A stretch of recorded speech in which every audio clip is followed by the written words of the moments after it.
दोस्तों चलिए शुरू करते हैं एक कहानी मौन, एक नए रिश्ते की अनकही जबान। कहानी को शुरू से अंत तक सुनना। सर्द मौसम था, हड्डियों की कंपकंपा देने वाली ठंड। शुक्र था ऑफिस का काम कल ही निपट गया था। दिल्ली से उसका मसूरी आना सार्थक हो गया था। बॉस निश्चित ही उससे खुश हो जाएंगे। श्रीनिवास खुद को काफ़ी हल्का महसूस कर रहा था। माता पिता की वह इकलौती संतान थी। उसके अलावा 2 छोटी बहनें थी। पिता नौकरी से रिटायर थे। बेटा होने के नाते घर की जिम्मेदारी उसे ही निभानी थी। वह बचपन से ही महत्वाकांक्षी रहा है। मल्टीनेशनल कंपनी में उसे जब पढ़ाई खत्म करते ही मिल गई थी। आकर्षक व्यक्तित्व का मालिक तो वह था ही, बोलने में भी उसका जवाब नहीं था। लोग जल्दी ही उससे प्रभावित हो जाते थे। कई लड़कियों ने उससे दोस्ती करने की कोशिश की, लेकिन अभी वह इन सब पचड़ों में नहीं पड़ना चाहता था।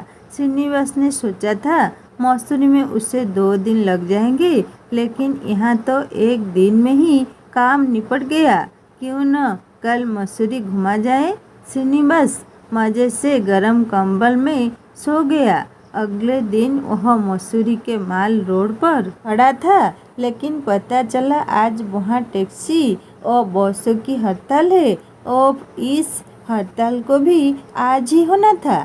श्रीनिवास अभी सोच में पड़ा ही था कि एक टैक्सी वाला उसके पास आ कानों में फुसफुसाया, साहब कहाँ जाना है? अरे भाई मसूरी घूमना था, लेकिन इस हड़ताल को भी आज होना था। कोई दिक्कत नहीं साहब, अपनी टैक्सी है ना, इस हड़ताल के चक्कर में अपनी भाड़ लग जाती है। सर जी हम आपको घुमाने ले चलते हैं, लेकिन आपको एक मैडम के साथ टैक्सी शेयर करनी होगी। वह भी मसूरी घूमना चाहती है।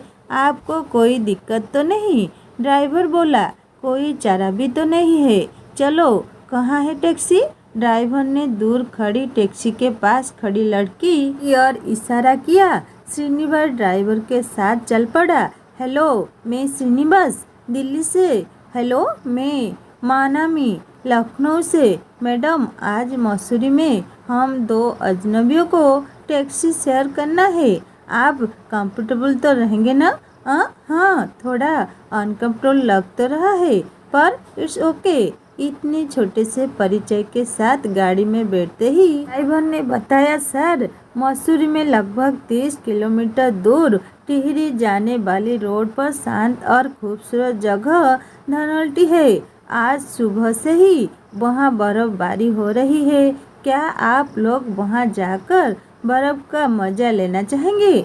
मैंने एक प्रश्नवाचक निगाह मनामी पर डाली तो उसकी भी निगाह मेरी तरफ ही थी। दोनों की मौन स्वीकृति से कि मैंने ड्राइवर को धनौल्टी चलने को हाँ कह दिया। गूगल से ही थोड़ा बहुत मसूरी और धनौल्टी के बारे में जाना था। आज प्रत्यक्ष रूप से देखने का पहली बार मौका मिला है। मन बहुत ही कौतूहल से भरा था।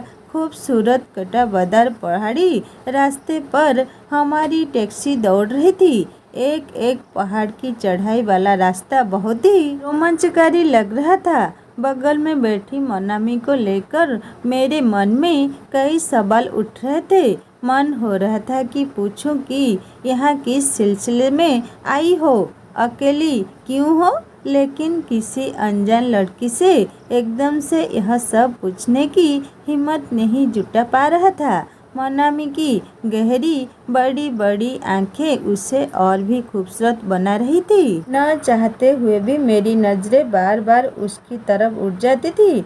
मैं और मनामी बीच बीच में थोड़ा बातें करते हुए मसूरी के अनुपम सौंदर्य को निहार रहे थे। हमारी गाड़ी कब एक पहाड़ से दूसरे पहाड़ पर पहुंच गई पता ही नहीं चल रहा था। कभी कभी जब गाड़ी को हल्का सा ब्रेक लगता और हम लोगों की नजरें खिड़की से नीचे जाती तो गहरी खाई देखकर दोनों की सांसें थम जाती। लगता कि जरा सी चूक हुई तो वह काम तमाम हो जाएगा। जिंदगी में आदमी भले कितनी भी ऊंचाई पर क्यों न हो, पर नीचे देखकर गिरने का जो डर होता है उसका पहली बार एहसास हो रहा था।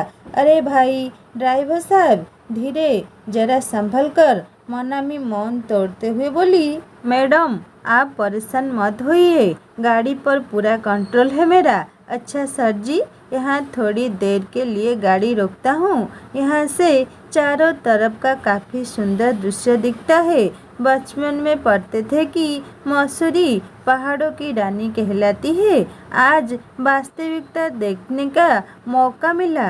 गाड़ी से बाहर निकलते ही हाड़ कंपा देने वाली ठंड का एहसास हुआ। चारों तरफ से धुएं जैसे उठते हुए कोहरे को देखने से लग रहा था मानो हम बादलों के बीच खड़े होकर आंख मिचोले खेल रहे हो।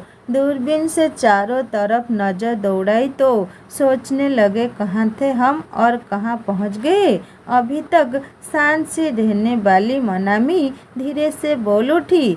इस ठंड में यदि एक कप चाय मिल जाती तो अच्छा रहता। चलिए, पास में ही एक चाय का स्टॉल दिख रहा है, वहीं चाय पी जाए। मैं मनामी से बोला। हाथ में गरम दस्ताने पहनने के बावजूद चाय के प्याले की थोड़ी सी गर्माहट भी काफ़ी सुकून दे रही थी। मसूरी के अप्रतिम सौंदर्य को अपने अपने कमरे में कैद करते हुए जैसे ही हमारी गाड़ी धनोल्टी के नज़दीक पहुंचने लगी, वैसे ही हमारी बर्फबारी देखने की आकुलता बढ़ने लगी। चारों तरफ देवदार के ऊंचे ऊंचे पेड़ देखने लगे थे जो बर्फ से आच्छादित थे। पहाड़ों पर ऐसा लगता था जैसे किसी ने सफ़ेद चादर ओढ़ा दी हो। पहाड़ एकदम सफ़ेद लग रहे थे।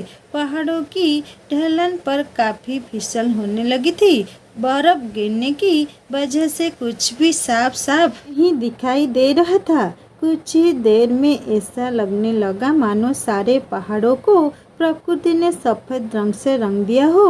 देवदार के वृक्षों के ऊपर बर्फ जमी पड़ी थी जो मोतियों की तरह अप्रतिम आभा बिखर रही थी। गाड़ी से नीचे उतरकर मैं और मनामी भी गिरती हुई बर्फ का भरपूर आनंद ले रहे थे। आसपास अन्य पर्यटकों को भी बर्फ में खेलते कूदते देखा बड़ा मजा आ रहा था। सर, आज यहाँ से वापस लौटना मुमकिन नहीं होगा। आप लोगों को यही किसी गेस्ट हाउस में रुकना पड़ेगा। टैक्सी ड्राइवर ने हमें सलाह दी। चलो, यह भी अच्छा है। यहाँ के प्राकृतिक सौंदर्य को और अच्छी तरह से एंजॉय करेंगे। ऐसा सोचकर मैं और मोनामी गेस्ट हाउस बुक करने चल दिए। सर, गेस्ट हाउस में इस वक्त एक ही कमरा खाली है। अचानक बर्फबारी हो जाने से यात्रियों की संख्या बढ़ गई है। आप दोनों को एक ही रूम शेयर करना पड़ेगा, ड्राइवर ने कहा। क्या रूम शेयर? दोनों की निगाहें प्रश्न भरी होकर एक दूसरे पर टिक गई। कोई और रास्ता न होने से फिर मन स्वीकृति साथ अपना सामान गेस्ट हाउस के उस रूम में रखने के लिए कह दिया। गेस्ट हाउस का वह कमरा खासा बड़ा था, डबल बेड लगा हुआ था। इसे मेरे संस्कार कह लो या अंदर का डर, मैंने मनामी से कहा। ऐसा करते हैं, बेड अलग अलग कर बीच में टेबल लगा देते हैं। मनामी ने भी अपनी मौन सहमति दे दी। हम दोनों अपने अपने बेड पर बैठे थे। नींद न मेरी आंखों में थी न मनामी की। मनामी के अभी तक के साथ से मेरी उससे बात करने की हिम्मत बढ़ गई थी। अब रहा नहीं जा रहा था। बोल पड़ा, तुम यहाँ मसूरी क्या करने आई हो? मनामी भी शायद अब तक मुझसे सहज हो गई थी। बोली, मैं दिल्ली में रहती हूँ। अच्छा, दिल्ली में कहाँ? सरोजनी नगर। अरे व्हाट, ये कोइंसिडेंट। मैं आईएन में रहता हूँ। मैंने हाल ही में पढ़ाई कंप्लीट की है। 2 और छोटी बहनें हैं। पापा रहे नहीं। मम्मी के कंधों पर ही हम बहनों का भार है।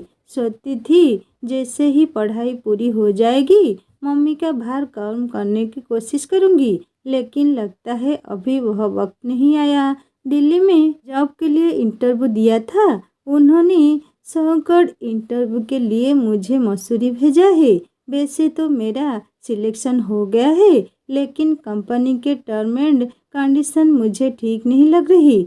समझ नहीं आ रहा क्या करूं। इसमें इतना घबराने या सोचने की क्या बात है? जब पसंद नहीं आ रही तो मत करो। तुम्हारे अंदर काबिलियत है तो जब दूसरी जगह मिल ही जाएगी। वैसे मेरी कंपनी में अभी न्यू वैकेंसी निकली है, तुम कहो तो तुम्हारे लिए कोशिश करूं। सच? मैं अपना सीवी तुम्हें मेल कर दूंगी। शायद वक्त ने हमें मिलाया इसीलिए हो कि मैं तुम्हारे काम आ सकूं। श्रीनिवास के मुंह से अचानक निकल गया। मनामी ने एक नजर श्रीकांत की तरफ फेरी, फिर मुस्कुराकर निगाहें झुक ली। श्रीनिवास का मन हुआ कि ठंड से कंपते हुए मनामी के हाथों को अपने हाथों में ले ले, लेकिन मनामी कुछ गलत ना समझ ले, यह सोचकर रुक गया। फिर कुछ सोचता हुआ कमरे से बाहर चला गया। सर्द भरी रात, बाहर गेस्ट हाउस की छत पर गिरते बर्फ से टपकते पानी की आवाज़ अभी भी आ रही है। मनामी ठंड से सिहर रही थी कि अभी कॉफी का मग बढ़ाते हुए श्रीनिवास ने कहा, यह लीजिए थोड़ी गरम और कड़क कॉफी। तभी दोनों के हाथों का पहला हल्का सा स्पर्श हुआ तो पूरा शरीर सिहर उठा।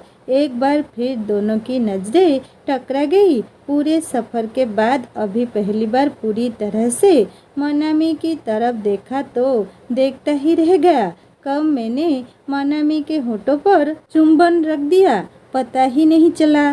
फिर मन स्वीकृति से थोड़ी देर में ही दोनों एक दूसरे की आगोश में समा गए। सांसों की गर्माहट से बाहर की ठंड से राहत महसूस होने लगी। इस बीच मैं और मनामी एक दूसरे को पूरी तरह कब समर्पित हो गए पता ही नहीं चला।